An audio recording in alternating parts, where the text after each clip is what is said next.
Any time a four-time F1 world champion speaks about enjoying being back in the car, and of course there are seats available, it sets the rumour mill going. You know him better than anyone in this room, quite comfortably. Greg, you don't know Sebastian Vettel brilliantly well, do you? This one. No, can't answer this one. Can't answer this one. Do you see, obviously there's talk of the Mercedes seat, all of this. Do you ever see Seb coming back into Formula One like other world champions like Schumacher and Alonso have done? Yeah, I think he would. Hello and welcome to The Fast and the Curious with me, Christian Hugill. And if you're a regular listener or now a viewer on YouTube, you'll notice that that's an unusual thing for me to say. It's normally Betty Glover's line. She's not here. She's in Barcelona. Someone's doing well. Someone's doing well. I'll tell you who is here, though. Only the team principal, Greg James. Hello, Greg. Nice of me to show up once in a while. Yeah, you were on last week, to be fair to you. That's true, but in this room. In this room. Which I love, by the way. Isn't it nice? You look very comfortable when I watched it back on YouTube like a fan. Thank you. If anything, I'm too comfortable. And this has been picked up by one of our listeners in the comments, and I do slouch, but I'm at least not wearing the same colour as the chair this week, so I'm not merging into one with the chair quite as much, I hope. Hey, slouch your light. We're easy breezy. We're relaxed. It's Formula One for the new generation.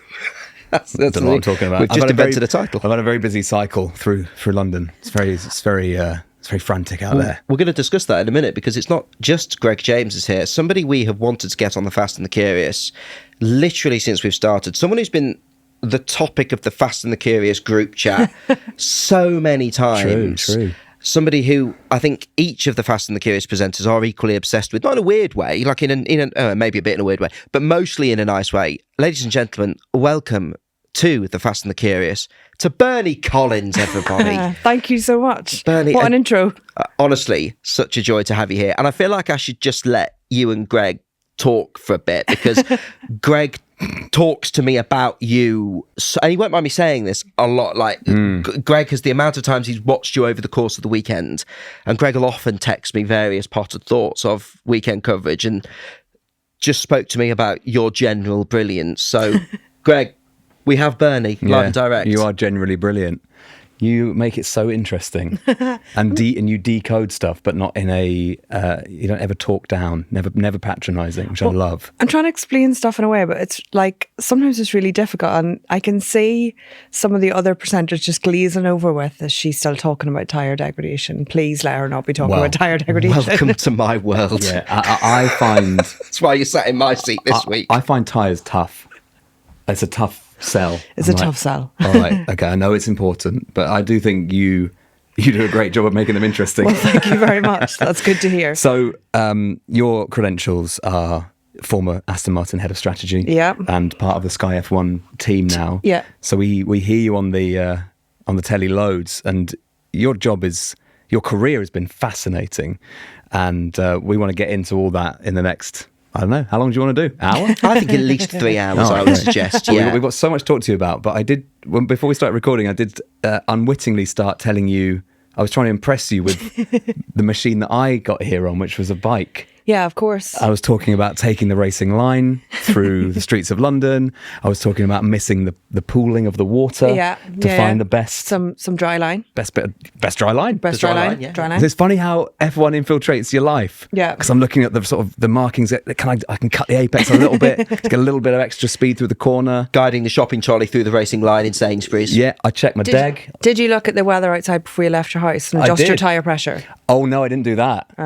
But in my little bag, I've got a pump. Okay, so you can do that for the way home. So would that be your... We can back to back it for the way home. See if it's any better. But Bernie asked the most race engineer question ever, which I loved. Bernie, what was the question you asked Greg about why? Because Greg, congratulations, by the way, you went purple on your journey here, and it was your personal best, wasn't it? It was a PB, yeah. So the question was, why? Why do you think it was like the background purple? Was it you were better? The bike was better? The traffic was better? I think, lucky on the lights? When Max talks about feeling the car and being one with the car, being one with your vehicle, sometimes on a good day like today, when the rain had just finished and the sun was coming out, a little bit of steam rising off the tarmac, I just felt at one with the car, and I thought, it was all good. I can do it. I can take this bus, I can take this lorry, I can undercut, I can do all sorts. Careful though. Yeah, please be careful on the way home. I don't want you to try and set a better lap on the way home.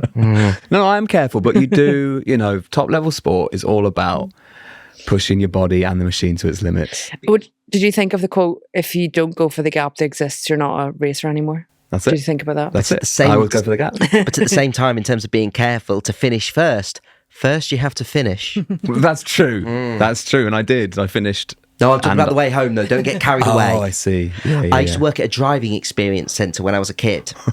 Right, there's a stay with me, and a lot. We of, have no choice. We will have to stay with you. You will. Yeah. So you started the podcast. It's your fault.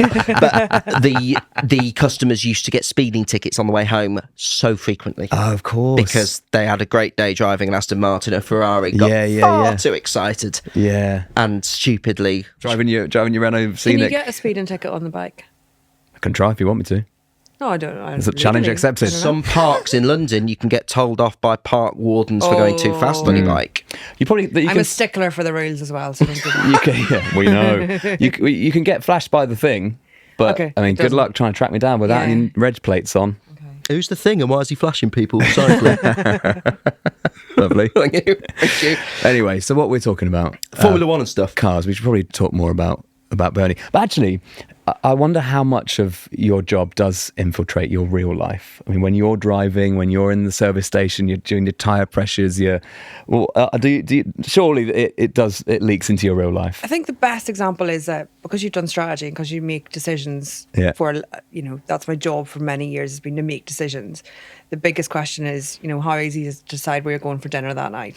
It's the same difficulty as everyone else. It's the same, I don't know, what do you want to do? It's the same conversation. So Yeah. I'm not any better at making decisions at home based on being strategy. But yeah, I think everyone who's really into sport does that sort of, which way am I going to go? Or Yeah. I was speaking to someone about getting to the track. Whenever you're outside of F1 trying to get to the track with all the other teams or cars or whatever, everyone's racing in a way to get to the track. Choose a different line at the traffic lights. Choose a different route. However you can get there quick. It's the same in an airport, like going through security. People will go to a different line just because there's a chance it might be quicker and they'll have won that bit of airport security or passport control or whatever. And you're furious there's with all yourself these if you make the wrong decision, Yeah, aren't you? there's all So these many cross. little, and then loads of people are like, I'll stick with you, you do strategy. I'm like, I'm not sure I'm going to get this right, And That's then so someone good. in front of you hasn't taken their liquids out of the bag and it's all over. It's all gone. So are you very ordered and methodical in your life? For example, if you're putting your liquids into a clear plastic wallet. Yeah, you probably good with quite that? organised. Yeah. Yeah, probably quite organised. That checks. Travelling. That checks out. Checks. And do all your friends ask you for strategy then for things? They must do. Sometimes they do. Sometimes I got a lot of followers in the airport trying to get through the quickest line. I'd follow you. Oh, without Yeah. question. What line's Bernie Collins going in? I'm in that I'm in one. that one. Absolutely. 5. Follow in 5. It'll yeah. have been analysed. Bernie, you're such a perfect co-host for The Fast and the Curious. We love to delve into the interesting characters and personalities of Formula One. So a little bit later on this week's episode, we'll talk to Bernie about the latest F1 news. We've got some listener questions for you, which, by the way, we sort of mentioned you casually in passing on the last episode, I've and seen. our inbox immediately blew up. So we'll, get through to some questions. But something me and Greg both wanted to talk to you about is something that happened very recently, because you did a bit of a film for Sky, which sort of documented your route into motorsport, which is something we like to talk to our guests about anyway. We did a big bit on that with Karun Chandot, didn't we, when we went round his house for curry? That happened. That was fantastic. It did look good, that. Oh, it was Oh, you seen some of that? I've seen some of that, Oh, yeah. brilliant. Your journey into motorsport looked fairly unusual in a sense, because you probably came from a background that isn't typical for getting into motorsport. Yeah, exactly that. And I think when I get, CVs from people or people ask me to get into motorsport, you get like two brands. You get people who love F1 and have always wanted to work in F1 and don't care what the job is, almost just want to be involved in F1. And then I was very much, I didn't have any idea what I wanted to do, but I enjoyed doing maths and physics, which is boring to some people, but whatever. I enjoyed doing those things. I just kept doing those things. And even within F1 teams, you get engineers, designers that, not that they don't care that they're in F1, but they just want to design or engineer at the highest level. And F1 is a method to doing that. And that's sort of the way it happened for me. But yeah, I didn't have, loads of people, like you were saying earlier about going to a kart track, loads of people grew up in that sort of environment and I didn't, definitely not. So it was just about trying to find my way into it afterwards. But I think it was good. The maths and physics is boring thing is so interesting to me. It isn't. It's just not for everyone, and lots of people find it hard. I found maths and physics really hard at school. I dropped out of A-level statistics. Right. Went to do film studies. And there's That's a big switch. I'll surprise you, won't it? It's so interesting to me that it seems to be okay to say maths and physics are boring and say, oh, I'm no good at that. Very few people would say I'm not very good at English, for example. I am not very good at English. I'm happy to say that out loud. Okay, great. But I'm good it tends with to that. be like, oh, bloody maths, and but it's so fundamental to every single thing we do. And I think the biggest thing is that, like, I really enjoyed it and I loved doing it, and I chose the subjects because I enjoyed it, and like I'm very passionate about it. I'm passionate about people should learn it to a reasonable degree, you know, as much as they can, whatever. But I also understand it's not for everyone. Engineering is not going to be for everyone. But F1 motorsport, there's so many rules within it. You've got marketing people on the team that the team wouldn't operate without. You've got catering staff on the team. You've got so many people with this whole host of skills that make the team work. Otherwise, it wouldn't work. Was there a thing with Formula One that sparked your interest? Because I bore people senseless about the 1998 Belgian Grand Prix because it's so clearly my first F1 memory. It was a chaotic race. There was rain. It was won by the bright yellow Jordans, all of that. Was there a thing for you there that first sparked Formula One? Because what I love nowadays is so many people are into the sport thanks to its broader appeal now. I think they just got into it in the first few years. Were you like me, into it from a really young age, or did you find it a bit later? Like, say, Crofty, your colleague David Croft at Sky, found it a bit later? I'm not as old as Crofty. Joking. No one is. Hey, Crofty. He doesn't know what YouTube is. I feel like I've gone on the wrong route here. But anyway. And the internet's off and away we go. Oh, bless Crofty. Oh, God. Right. No, what I was going to say is I watched it at home when I was younger, like, you know, those sorts of eras, the Michael Schumacher era. We watched F1 then. But you watched it and you only seen the driver, and I didn't think about the team. I didn't think about the engineers. I didn't think about the pit walls. So I knew I was never going to be a driver. So I didn't imagine working in it. I didn't imagine anyone else working on it. I just thought about the driver. So I never thought that's something I can do. And then, you know, I got offered I went straight to McLaren from uni. I did the graduate scheme there. And I sort of went to, like, I remember going to McLaren to do the interview, and you go into like this nice factory and the boulevard and stuff. And I was like, this would be really exciting. Like, this is really interesting. And that was the first point that I thought, yeah, this would be really cool if it happened. It's fascinating. At that stage, I think McLaren had recruited a lot from, like, the Oxford and Cambridge of the world. Now, there's nothing wrong with that. They're very good universities with very good degrees. But I think McLaren realised if everyone in the engineering offices came from the same university, then everyone thinks the same way. So they were Well, actively posh, wouldn't it, as well? Oh, yeah, God. exactly. They were like, we need someone, you know, lower standard. She'll do. So, just different perspectives. yeah, isn't it? exactly. It's just like different yeah. ideas. Otherwise, they were just going to produce the same car year on year Of on year. course, So yeah. it's like about getting those different thought Yeah, processes. yeah. I don't want this to sound like This Is Your Life, but target reference. But your CV is incredible. So I'm gonna go through it a little bit. Worked your way through the motorsport ladder, as we've sort of discussed. Worked at McLaren, as we said, you got into McLaren early doors with Jenson Button, Lewis Hamilton. Went on to become a head of race strategy at Aston Martin. Obviously, they went under their various names like Force India and Racing Point. Worked with incredible drivers like Sebastian Vettel, Lance Stroll, part of Sergio Perez's first race win, which I know you love talking about. We'll talk about it. Checo's first race win. Do you ever sit back and just think, wow, because what a career that is? I think when you're in it, you don't do that. Like, because you're doing it every day, or like even out at the Sky, I'm still doing it like regularly. So you don't sit back and look and go, oh yeah, that's quite good. I guess we'll come on and talk about something. When I've been writing about it recently, dig on the book, but when we've been writing about it, it's been like, Plug the book in a minute, I'll get it off the shelf. Yeah. We'll be reflecting on it.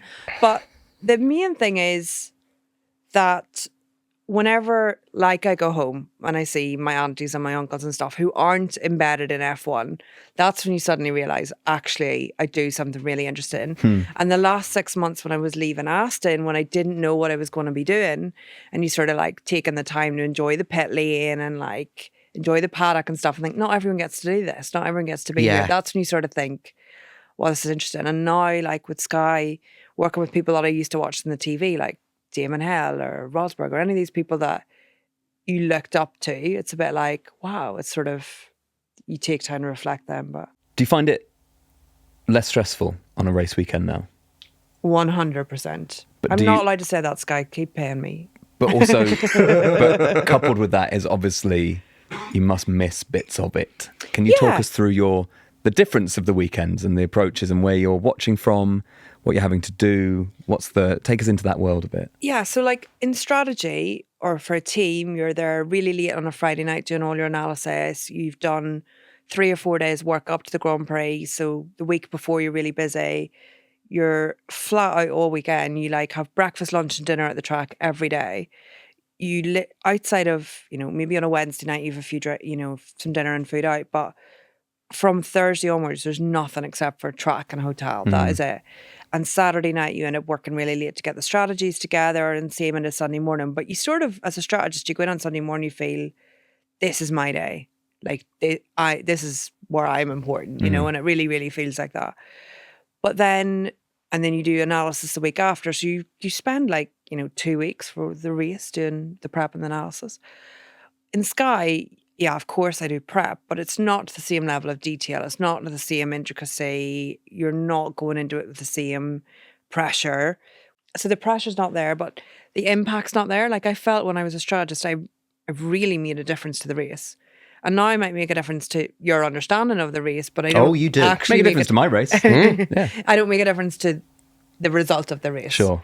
So there's loads less pressure. There's less analysis the week after, whatever the case may be. So it's good to enjoy it and step back from it. It's good to not do 23, 24. And we have new listeners to our podcast, but also new listeners to viewers to Formula One joining us all the time on the Fast and the Curious. So we've spoken a little bit to our friend Randy Singh, who was until this season head of race strategy at McLaren. We love Randy, but just for anyone new and who's maybe not quite as up to speed, what was your role and what did that sort of entail of a weekend? Okay, sorry. So yeah, like strategy, it's interesting you mentioned Randy because Randy actually trained me in strategy. Did he? So Randy was at Force India when I was joining Force India as head of strategy there, I guess. And then we had 2 races where we overlapped and then he left to McLaren. So we switched over where I was moving the other way.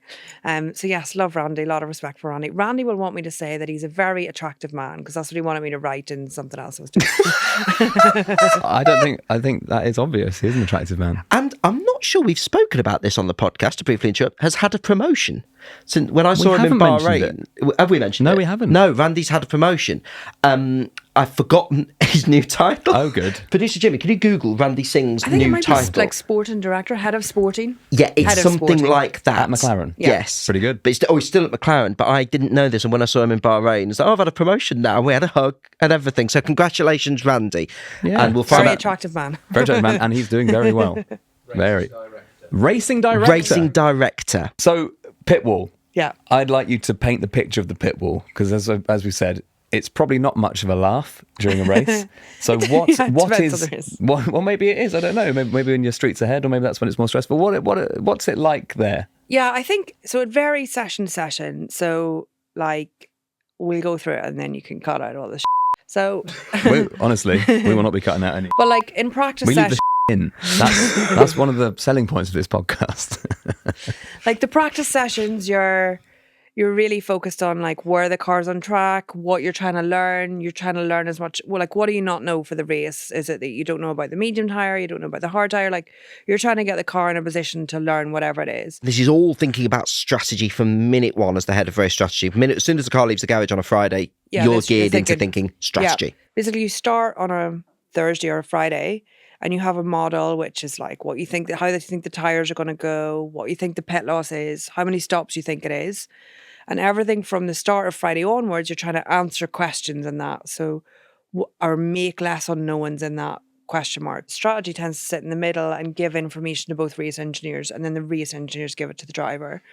You go into the race or Saturday night, you're doing the plan of what your race is going to be. What tire are you going to start on? How many stops are you doing? What are you doing if there's a safety car lap 3? So you come up with your base plan. We hear them talk of plan A or B or C.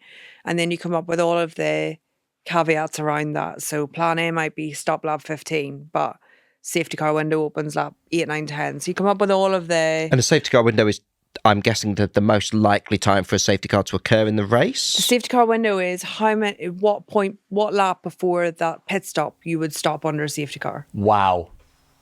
So you'll say, I'm stressed. Yeah. This stresses me out when I watch Formula 1. But there's a lot of planning. So like you might have a 50 lap race, your stop map might be 20. So you might think, okay, lap 15, that's the point I would take a safety car. And you'll have worked out when the safety car is likely to happen, how many laps it's likely to last based on historic, like your tyres that you're putting on, how many laps can they do? So that's one of your limitations on when you can stop because you don't want to stop too early. So there's lots of things going on. And then you have a plan, which might be, okay, lap 15 we would stop. And then the safety car comes on lap 15, but then you have to recheck all your numbers again. So are all your numbers still correct? Like, or like when you stop, what traffic position you're going to be in? Or like last week in Jeddah, can you stop both cars together? Or are they too close? Or which car should you prioritize? Or so you can meet, like the race you have a plan, but you just keep reacting. I love this. All the time. So it's sort of everything has that impact. You're thinking, it's a bit like chess, I suppose. We're thinking everything has an impact. Yeah, there's lots going on. And like the way that you work a strategy group generally is you'll have one strategist on the pit wall who's making the overall decisions for the team. And you have to remember that F1's a bit of an unusual sport in that you've got two drivers that just want to win and they just want to beat each other. The first person they want to beat is the guy in the garage next to them. So they've got their own agendas. Their race engineers have got their own agendas, but the team gets paid on team points. There's an amazing detail that Greg, as a radio and audio geek in particular, I mean, we both are, let's be honest, aren't we, will enjoy in particular about how you used to set up your headphones to talk to the drivers and listen to people at the race weekends. Talk to us about this. Yeah, so I'm learning a little bit about how it's done on TV, which I'm not sure if it's the same on radio, but you get like people talking to you. It might be stereo, it might not. Stereo meaning that you can hear different left to right. But on the pit wall, obviously, some people work on just one car and that's easy. You can just work on one car. But someone like me who works in the middle works on both cars. Sebastian was on my left, Sebastian Vettel, and Lance Stroll was on my right. But they would be like left and right on my screen, left and right on my intercom panel, left and right in my ears, and then left and right in the garage physically behind me. Oh, my So much to think about all the time. Fantastic. But it meant that like if someone was speaking about, you know, the engine's too hot or cold, just because it was in my right ear, I knew it was Lance's car. This is great. We get the radio from all the other teams. So we get engineer to driver. We don't get within the team, we get engineer to driver. So everything that goes to the driver we get. So like on my intercom panel, when I was strategist, I had like maybe 16 of my own channels. So within the team to engineers or whatever. And then I had like 16 because that was all I could fit of the other drivers. So I could listen live to other drivers. But I muted most of them unless it was like really critical. And back in mission control, so in Silverstone, we've like got 4 or 5 volunteers each week that are just listening to competitors. And then when they hear something that's interesting, they're telling us. Wow. So they've got like a little chat group where they can, you'll have like a little colour-coded chat, like blue for Williams or green for like Aston or whatever. So you'll have a little colour-coded chat where they're saying, they're talking about front wing or they're talking about tyre pressures or like trying to transcribe what they're talking about. And it comes up in the bottom of my screen live. Yeah. And then if it's really urgent, they'll just come on the intercom and say, McLaren are boxing now, or... It's effectively it's professional so gossip. good. I'd be It is quite good professional at gossip. that, I think. It's a You'd bit be like, no, you amazing never at guess it. what I've just heard Logan say at Williams. Slagging you off. They probably don't do it that camp. Yeah. They might. Who knows? He's having a go It at you, depends Keith. on the volunteer, right? Maybe it is like that. So But that's why great. you get people like, you know, McLaren have done it a few times recently trying to bluff because they know the other teams are listening. So, and like the telltale sign is when you always tell your driver to pit really late in the lap. You'll tell them as late as you can because others are listening. So you'll tell them, you know, we have a marker on the lap of where we want to tell the driver. Box. Yeah. So we have that little marker and you know if someone's told them way before that marker, it's so that you hear it. Yeah, no, they're lying. So you got to know where their marker is. Yeah, so the markers are going to be like 2 or 3 corners from the end. And you know if you hear it, you know, half a lap, you're like, oh, that's just for us. After spending so long in the paddock with amazing world-class cars, unbelievable talents of drivers, the likes of which we listed earlier that you've worked with, did it ever become normal? Yeah, it just becomes like your life. And you get really like blasé is probably not the right word, but like all your friendship circle, all the people that you travel with, all the people that you work with on the road, they're all the same people. So this is like your, they call it like the circus, like your F1 circus of traveling people that you travel together with everywhere. So it does become normal. And I think, I would definitely not recommend that people hand in their notice with no job to go to. But in my case in Aston, it meant that I had 6 months of actually thinking, wow, this is really special. Like, not everyone gets to be in the paddock. Not everyone gets to work with these drivers. Like at that stage, I was working with Sebastian. It's like, wow, this is something that so many people would love to see, love to meet. People would love to be in the paddock. So I think it took that sort of break for me to really appreciate it again. And because you spend so much of your life like working really hard, trying to not let anything slip, like feeling pressure to get to the next meeting, get all the work done. Like I didn't ever take the time to stop and have a cup of tea in the paddock or say hello to someone, or so it was nice to sort of have that. Oh, okay. But with that, you get to know these people so well. Therefore, you get to know the drivers so well.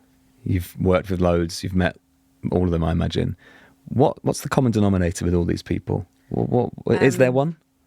From a driving point of view, they operate on a different level to the rest of us. Like their motivation to stay fit, stay healthy, all these things, like probably I'm a bit inherently lazy on that. So it's like, I've gone to the gym once this week, that'll do. But, it's like the drivers are just different animals in that sense, and their ability to just not worry about the risk and the repercussion is unbelievable. We've had laps in the past. I remember a lap, I was talking to someone about it the other day, a lap in Spa a few years ago that was wet, and Checo did the lap in qualifying, nearly shunted at the top of Rouge, and then he checked the car, he comes back around, and then he does the next lap faster. And it's like, no way, if I just had a massive off, I would be superhuman, really isn't it? hesitant. Yeah. Where he was just like, oh no, he'd obviously worked out where I'd made the mistake or whatever. This feels like a good moment to talk about Checo. Tell me about him. What makes him tick?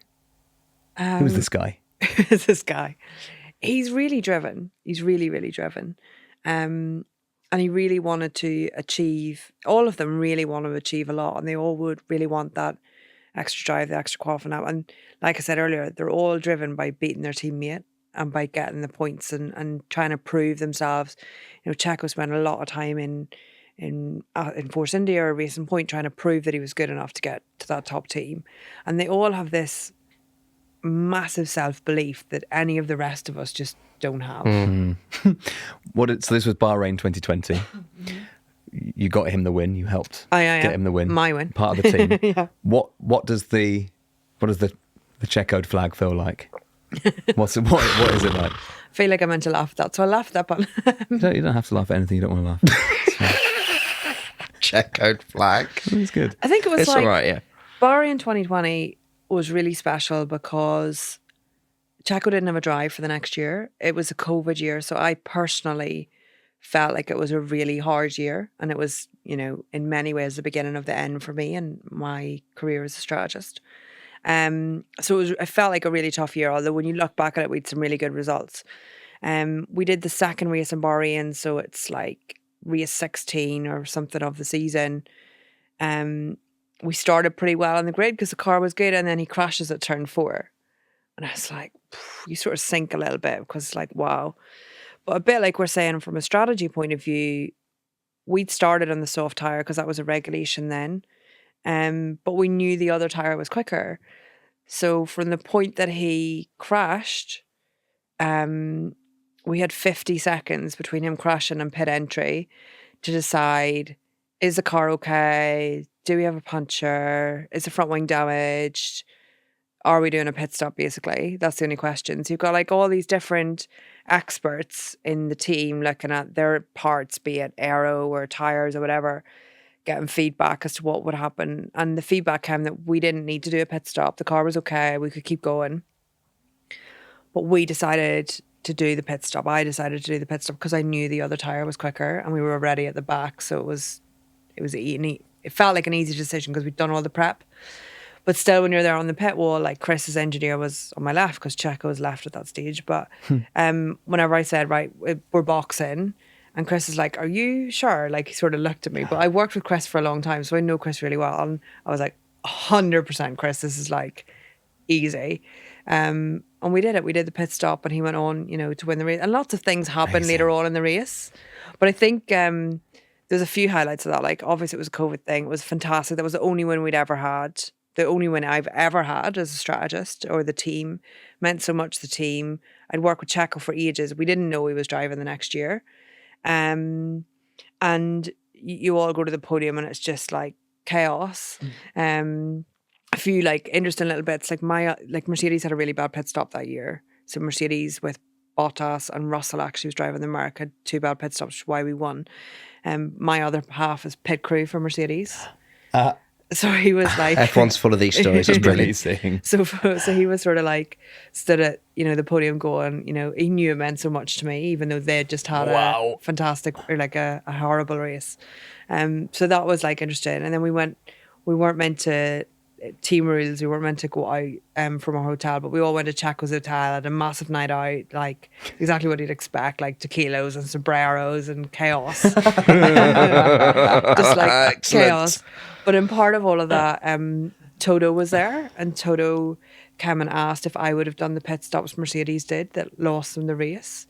And I was like, it felt like a massive wow, respect, like that he's asked me would I make that decision. I was just like, incredible. Shit. Didn't know that. Yeah. What did you say? I said, yeah, I would have done it. It was the right thing for them to do the pit stop. Like, the strategist doesn't know No, of course that not. the pit stop's going to go wrong. Yeah. And like, they figured out a lot of, they learned a lot from that, I'm sure. Like, it's a difficult way to lose the win, but yeah, it was the right call. 100% it was the right call from their side. But yeah, there's loads of little things going on in the background. I wanted to ask you, Bernie, I spoke to David Coulthard once, and you spoke just then about the sheer self-belief these guys have. And David Coulthard said to me, it was only after retiring did he realise, well, of course I'm not going to beat Mika Hakkinen, his double world champion teammate at McLaren in the 90s and 2000s.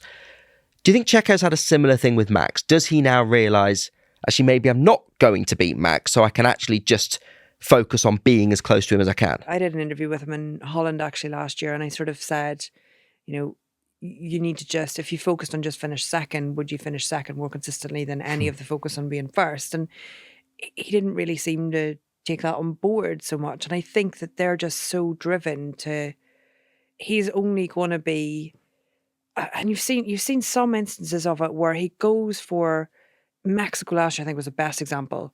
He went for the position lap 1 and it really didn't pay off, right? But if he hadn't went for that, or Red Bull saying, oh, he's not, aggressive enough.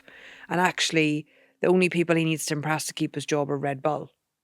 So he needs to show that he's got that fight in him. He's not going to just sit back and take, I don't know.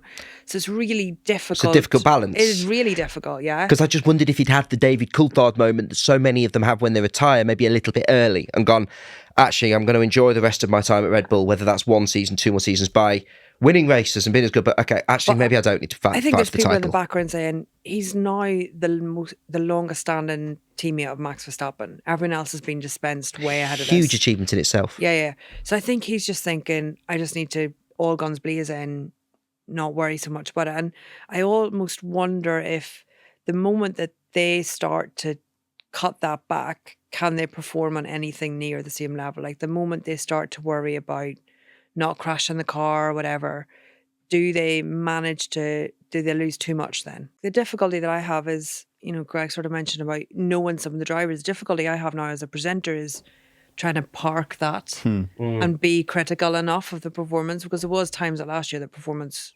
wasn't good enough in qualifying, but that's very hard to say. Of course. Who are your tips for the top?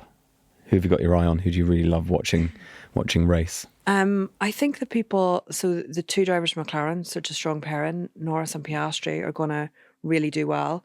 Piastri in last year's season, what he was fit to achieve is really good. So it's going to be interesting to see how McLaren manage that, because they have one of the strongest pairings arguably in the grid.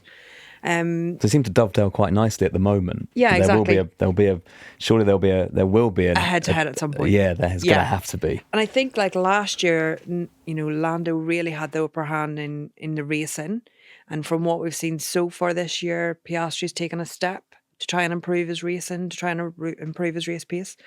What is going to happen going forward? Let's say, like, they were very much on agreeable terms last week in Melbourne. The switch in cars, it was fine. So those two, I think, are going to be really interesting. I was so impressed by, I'm sure you've spoken about it, Oliver Behrman getting in that Ferrari. Oh, we have. What a thing. The talent that we have in, the junior series, if we can get enough of those guys in seats, wow, it's going to be really exciting. It is exciting. And he just seems so unfazed by sitting in a Ferrari, the most famous race car ever. And getting in on FP3 in Jeddah. And I remember, like a few years ago, Hülkenberg got in the Aston Martin or Force India or whatever it was then. Hülkenberg got in to replace Vettel, I think, who was off with COVID. Yes. At Aston Martin, yes. Yeah. And I remember they were going through some overlays in the office and saying, you can improve by braking 2 meters later here or being a bit closer to the wall. And Hülkenberg was like, I don't want to hear about it. Like, I am as close to that wall as I am getting. But I'm not putting it in that wall. Exactly. Thank you very much. Like, this is like my first race back in ages. Don't talk to me about being another half a metre close to the wall. But Behrman was just like, boom, like just no Just fear. going for it. Yeah. These people are capable of winning Grand Prix. You have won one with Checo. Your book is called How to Win a Grand Prix. Great title. I know, good title. How hard just showing it to the cameras. How hard and stressful was it writing a book? When did you start doing it? I started, it was actually the ghostwriter Morris Hamilton came to me with the idea. And I think it's one of the weird things, it goes back to Christian's point of when you're in F1, you don't really think about what you can give to the outside world. And actually Morris was, a bit like this chat, Morris was like, talk me through what happens from a strategist point of view in P1. So we go through each of the sessions, what we're doing, how we plan the race. We talk about a bit of the other team members, how that interaction works. A bit about the intercom. We talk a lot about the win, obviously. There's a chapter on the Bahrain win and how that came about and how the actions were. And there's what I think is a really nice chapter on my last race of Budapest, and how it felt being potentially the last time on the grid.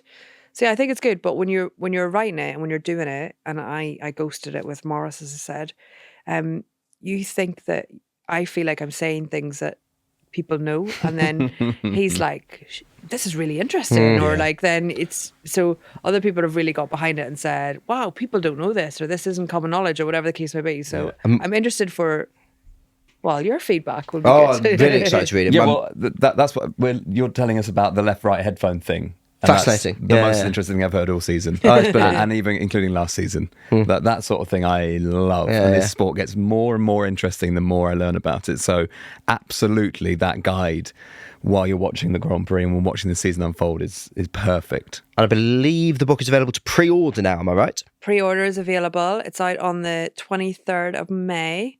So perfect if anyone wants a Father's Day gift. Do you ever see a world in which you're going back into the other side and do something else, like, dare I say, be a team principal?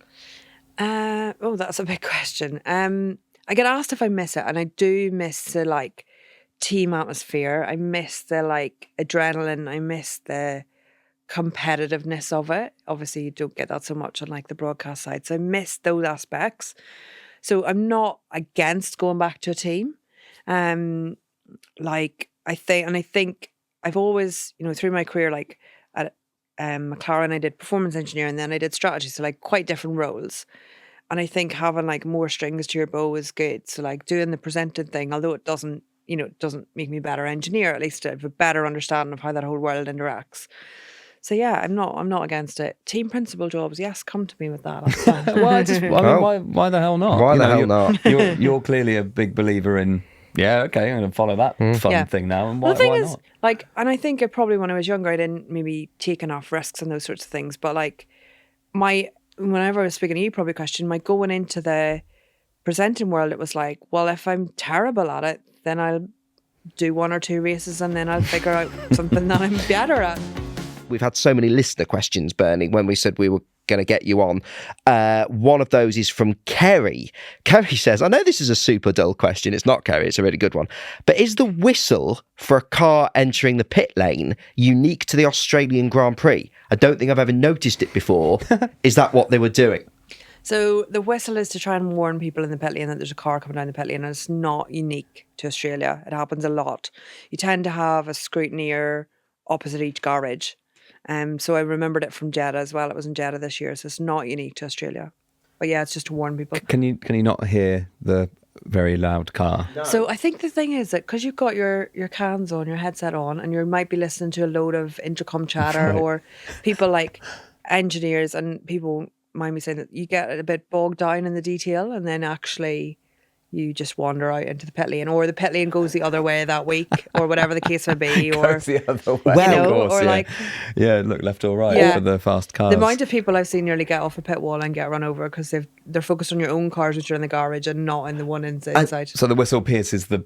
Yes, A bit more, and, yeah. and it's so useful because I've done a bit of pit lane reporting, not loads, but bear in mind these cars, the pit lane speed limiter is about 70 miles per hour.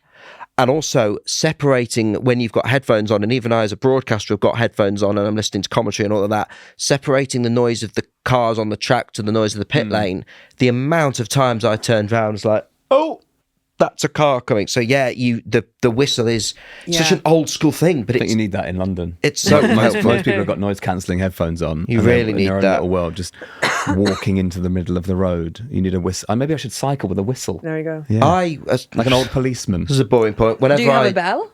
I do have a little dinger. Yeah. Yeah, it's not great. It's not Not great. loud I enough. need something that's a bit Like more. an air horn. It needs an air horn. I got so fed up cycling through London that I of people stepping out in front of me that I now have my phone on its little mount playing music, and it is so much. You're that guy. Oh, That's worse. I'd rather not everyone was worse. silent than playing out their own tunes. no. So people know that I'm there and don't step out in front of me. Trust me, it's the future. Other news. Nick asks, on a strategy point of view, if Max's car failed again, as we of course saw in the Australian Grand Prix, could they potentially ask Checo to step out and put Max in there if it's all about maximising points? Would they not think about doing what Williams did with Alex and Logan in Australia? I think I've got an answer for this. Go on. But well, it's a guess. But based on what you talked about with James Vowles and how little money they had for another chassis. Yes. Red Bull would clearly have another car ready to Is go. the correct answer. Yes. Thank you yes. very much. Correct So answer. I'm Well learning. done. Greg, probably the first Well time you've done. answered a listener question. Normally that's my job. Today it's Bernie. All right, don't patronise me now. Coming on. I'll take the win. But yes, Nick, again, teams with more resources, that is going to be incredibly unlikely to happen, because even if it was an engine failure, they'd have another engine. If it was Buy another one. a chassis failure, they'll have another one. And the engines is easier than the chassis, right? Because most teams supply, like Mercedes supply more than one team. So they might have a shared spare engine in the pit lane, not necessarily one for each team. Yeah. I find that really odd. That the engines are shared. Yeah, the engines You'll have are different bits shared. that bolt on, Yeah. but the engines are the same. And there's That's a short- reg, because because people get paranoid that you're being had over. Yeah, of It's course. like, right? So at Force India, you'd always be like, have we got the same Mercedes engine as Mercedes have? Because Yeah. they're a lot better than us. Is it just the engine? Give them a one. Yeah. Give them one that they rushed a little bit. Give them a like- You go, oh, is that? Have you given us a good one? Or Yeah, have you oh, just no, rushed you'll one? see. Yeah. You'll see. Bernie, somebody we wanted to talk to you a little bit about, and we've mentioned him earlier, is Sebastian Vettel, because there's a few bits of F1 news for us to get into. Now, this is wild speculation, but there was some good Vettel chat after he clocked up 581 kilometres in a testing session in a Porsche hypercar. And we've also seen Seb talking quite warmly about returning to racing. Yeah. Now, any time a four-time F1 world champion speaks about enjoying being back in the car, and of course there are seats available, it sets the rumour mill going. You know him better than anyone in this room, quite comfortably. Greg, you don't know Sebastian Vettel brilliantly well, do you? This one. No, can't answer this I one. can't answer this one. Do you see, obviously there's talk of the Mercedes seat, all of this. Do you ever see Seb coming back into Formula One like other world champions like Schumacher and Alonso have done? Yeah, I think he would. I think not based on the fact that, well, I think that all of them have that drive within them. And all of them have been doing this for the past X number of years, like, you know, not even their F1 career, like their karting career, their junior career. They've been doing it for so long. So, you know, he stepped away less than I did a year and a half ago. Unless you very quickly fill that void, I imagine for all of them, there's that sort of slight pull back. Thinking of me, if you think like, if someone said, you can get on the pit wall for strategy and do one more race, I'd probably do it. So if that's me, and I've only been doing strategy for 8 years, like he's going to be like, someone says, you can get in this reasonably fast car for a year, he'd be like, yeah. How old is he? Oh, I think he's 37 or 8. Yeah, I think he's Is he not 37. even 40? I think he's younger than I am, He's yeah. younger than. Yeah. He's younger than. This is the most disappointing thing about my F1 career is working with drivers that are now younger than I am. It's whenever you sort of see their date of birth, you're like, oh. Yeah. How old was Ollie Behrman? 18? Just 18? Yeah, you get those kids and you're like, you know, it's... What was Max when he started? 16 or something? Well, he's He was 17 when he first drove an F1 car. I'd like to apologise to Sebastian Vettel for ageing him. Being born on the 3rd of July 1987, he's 36. Are you joking? Child. Not, he wouldn't even anywhere near be the oldest driver. No. He's that is 17 years younger than Fernando Alonso. I think 17. I think he, unfortunately, you know, like he was racing in Aston Martin. The car wasn't performing as expected. He was trying to prioritise his home life, his kids, stuff like that. So, Bees. Yeah, bees. Yeah. Very important. Yeah. So I think, you know, if you're then given an opportunity to get into a car that you know is going to hit the ground running. Christ, where would he go? Put him in a car now. Well, which leads to another listener question that I've Fantasy definitely grid. got on this iPad from Christian in London, in this studio, in this seat. Who's going to end up at the Mercedes seat, do you think? Is that in any way possible? It's everything's possible in F1. Lewis went to Ferrari. We didn't know that Oh, Lewis it was is. going to go. Well, I didn't know that Lewis was going to go to Ferrari. So you can never say never in F1. But should he? Like, surely Mercedes need to be looking a bit more long term, looking at the new engine regs, thinking we need someone who's going to learn from George for a year, maybe, and then be ready to hit the ground running in 2026. That's what Mercedes should do. Is George ready to lead the team? Yeah. He's been driving for a long time. There are some that say, such as what we saw at the weekend, there was the occasional too many mistakes. Mishap. Yeah, but I think, it's difficult because that doesn't necessarily stop him leading the team in terms of what an F1 car wants. So what an F1 car wants is good setup, good direction, good car development, all of those things. To lead the team, he doesn't need to be the best point scorer or the best qualifier. He needs to be the best at developing the car. And his pace this year has also been very good. We saw last year, you know, Lewis finished quite a way ahead of him in the Constructors' Championship, in the Drivers' Championship, but this year, George's pace, particularly in qualifiers, seems to be ahead of Lewis. So. Yeah, I think from George is probably more on the analytical side than, you know, someone like Lewis a few years ago was probably getting in the car, not thinking about it, just doing, you know, instinctively a fast lap. And George is probably thinking it through a bit more. And that's maybe some of the difference. And George is probably improving on that. What do you make of Lewis at the minute? I feel like he's really sad. I haven't seen a happy interview with Lewis for ages. Yeah, I know he seems a the bit car's not disappointed. ideal, but he seems sad, and I guess he's disappointed thinking about next year and all this shit. But I think he's disappointed that the car is still not where it needs to be, even though they have made big changes. I felt like potentially because he'd pushed quite hard in previous years to get changes and they were slow to come, he feels a bit maybe distant from the team, if that's the right word.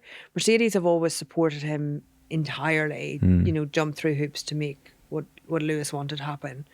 And now it's a case of that's going to change. I think the Ferrari step for him is going to be massive challenge. He's never driven a Ferrari powered car. All of the engine modes, all of that's different. The team ethos is different. Yes, Fred's there, but it's going to be such a different environment. and Carlos is winning races with with his appendix out. Yeah. It's wild. It's like it's making the story really interesting. And I think one of the things that, you know, the theory is that as you age, it's your reaction that goes first. And that's why qualifying pace drops off more than race pace. Speaking That's of reaction. Speaking of things that drop off, as a strategist, what parts of the human body would you suggest maybe a Formula One driver doesn't need, considering Carlos clearly didn't need that appendix? That's, you know, that was a waste of everyone's time. They're all in surgery this week, I heard. Yes. To get their appendices out ahead of Japan.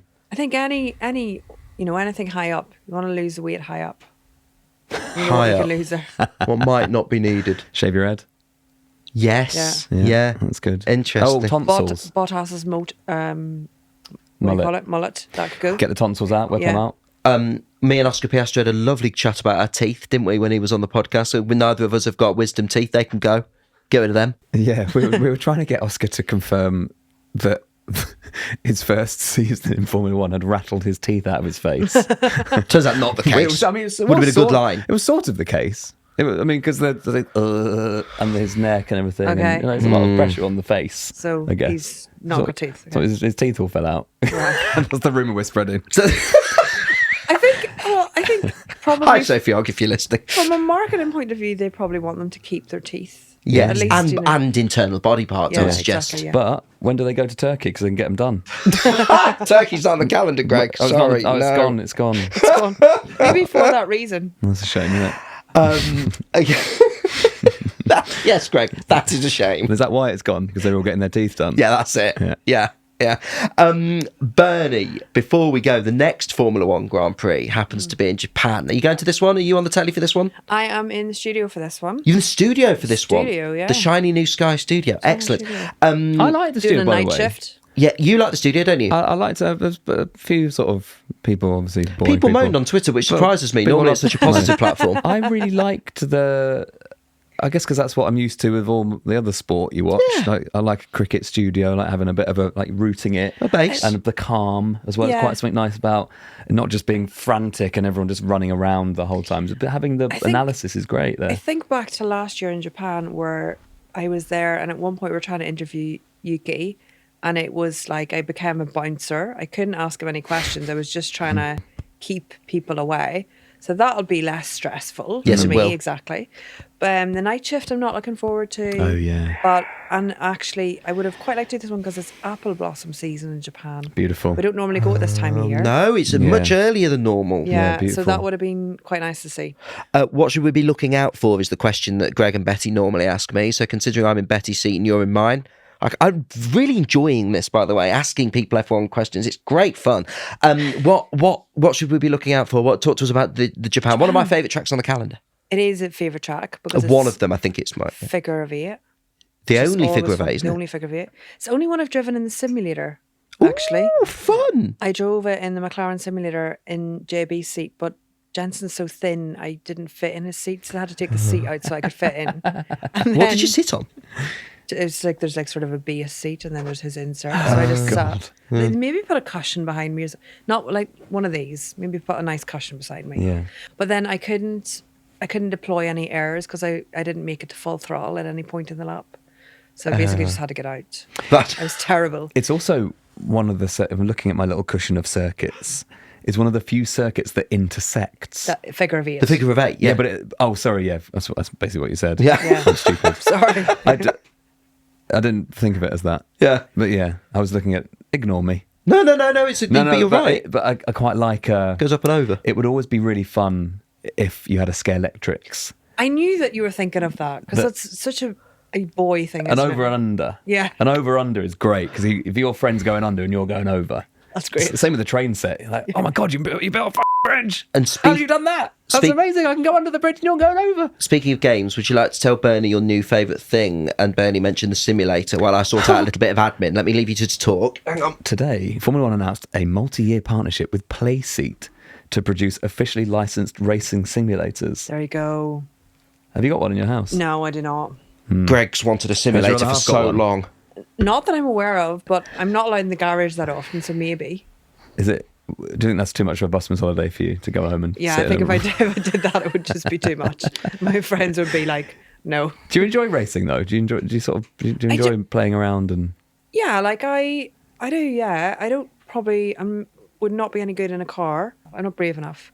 It's like when we go skiing, I couldn't be a good driver. I'm too hesitant, a bit like, oh, it's not going to hurt if I fall over there. Did you go skiing with George Russell and Toto Wolff? As they seem to always be on the slopes together. No, I didn't, but I did this year actually. Damon Hill was there, my new really? Sky friend. Oh, Ah. Yeah. Sky Friends. He's quite quick. Sky Friends. Sky Friends. It's of course Damon Hill's quick on the slopes. Yeah. Of course he is. Of course he is. Of course he Really is. rapid. Yeah. Yeah. Bernie, before we let you go, we ask all our guests in the studio this year to sign our helmet, which I'm showing to the camera for the benefit of those. Which I'm going to rename Marco. The helmet Marco, which is asking you to sign our helmets, Marco. Very good, Greg. It's so far been signed by ex-F1 Academy driver Chloe Grant, friend of the podcast, and one of our listeners called Ellie. Would you like to be the third person to sign the helmet? I'm worried that I'm Marco. going to ruin it. Everyone says this. Everyone says this. Oh, there's the pen. Maybe a little cheek or a I want to go temple. here. Is that okay? Okay, Yeah, above, go where you above like. the ear. Can I rub it out if it's really bad? No, sharp. No, it's a permanent mark, I'm afraid. Because, like, you know, the old, like, engineers and doctors' bad writing? That is me. That's okay. That's all right. Just Bernie, express yourself. It's a signature. There's no wrong answer here. No. And we could just use some, white spirit and get rid of it. Yes, absolutely. I've done if it. we need done to. it. It's not as tiny as Chloe Grant's. Lovely. That's it. Pop that back on the shelf. Oh, it's quite small. Small, It's yeah. quite small, Yeah. isn't it? Yeah, but you're going to have loads of famous people on over the year. Hope so. Hope so. Hopefully that's not the last one we have. There you go. Nice. They are, look, on display. There you go. Lovely. Thanks, guys. Good, excellent. Bernie, thank you so much, not just for being on The Fast and the Curious, but for being one of our first guests in our shiny new studio. We've had so many messages from people saying they want you on. We really appreciate it. And also, just thank you on behalf of the Formula One community, which I'm, of course, licensed to speak for. Thank you for what you've given us on the telly this year, on, your columns on the F1 website, on Sky, on various podcasts. The F1 world has loved having your insight since you've stepped off the pit wall. So Aston Martin's loss has been our gain. So thank you. No, thank you so much for, like, all of the support. It's been so great. Our pleasure. Greg, team principal, thank you. Thank you. It's been a real treat. Thanks, Bernie. Has Bernie lived up to your expectations? It's been my favourite episode we've ever done. Really? High praise. Sorry, Betty. Fantastic. It wasn't Poor because of not Poor Betty. Betty. No, sure. It's It would just have been even coincidence. better if Betty was here. Of course. I'm just saying of the things I've learnt and the insight and the Yeah. I knew from the minute I met Bernie, I knew you'd like Bernie. Bernie's a Greg James person. I just knew it. Thank you for listening and watching. Of course, if you want to ask us questions, we'll be back next week before the Japanese Grand Prix. So you can speak to us on social media. We are at Fast Curious Pod. Please don't forget to subscribe on Spotify or on Apple Podcasts or on Google if you weirdly use that platform. And of course, nobody listens to podcasts on got so Google. much beef with It's really Google. weird. And of course, subscribe to us on YouTube, please. And don't forget to watch us on there too. And you can see the shiny new studio in action. From Greg James, from Bernie Collins, and from me, Christian Hugill, goodbye. We will see you next week. Bye.